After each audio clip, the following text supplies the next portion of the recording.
Okay guys, good afternoon and welcome to our YouTube channel. So today we just completed an installation and I want to talk a little bit about this device you are seeing here. What is this device you are seeing here? It's called a solar charge controller. So guys, please pay attention. If you're interested in going solar anytime, or you're currently using solar, or a solar installer, no matter anything you have to do with solar, please listen attentively and let me describe what this guy is. So this device you have here, like I mentioned, is called solar charge controller. In every solar installation, there are key components, which includes inverter, solar panels, the battery, and then the solar charge controller. What is the work of the solar charge controller? The solar charge controller has just one job, one basic job or one major job: charge battery from the energy coming from solar panels. That's all. So it takes energy from solar panels and then it charges the battery.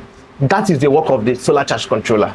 Now, in subsequent videos, we are going to break this work down into subsequent functions, into other functions that this guy does. However, the simplest basic function that it does is to charge battery from the solar panel. So just consider this as a charger.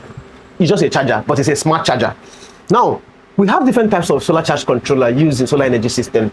The first technology that we've developed, that the technology has developed over time, is called PWM solar charge controller.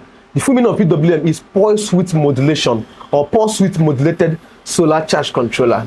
And now we have another type which is more advanced, and the one you have here. The second one is called the MPPT. That's the MPPT means maximum power tracking, power point tracking, maximum power point tracking solar charge controller. In the subsequent video we're going to describe why it's called maximum power point tracking. But just for the sake of this video, know that it's the best type of charge controller that exists, because it takes in the way it absorbs power and voltage on the PV curve is different from how the pulse width modulation works. Now, right here we have an MPPT solar charge controller. This one you have here is 120 amps, 48 volts, maximum power point tracking solar charge controller. And that is the best solar charge controller that you can use. For all your installation, please don't use a PWM. It's only on rare cases why you might need to use PWM. Maybe when you have a very small system of maybe one battery. But if you're going to use lithium batteries and connections of batteries, please ensure you use an MPPT solar charge controller. For this job, we have about 4 of them connected here, because we have about 30 solar panels on the roof. We have 30 solar panels on the roof, and about 9 solar panels is connected to each of them. And it takes energy from the solar panel and then it charges our battery.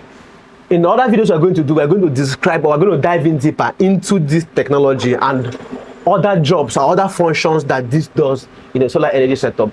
So for now, we're going to leave it here, and we'll see you in the next video. Bye bye.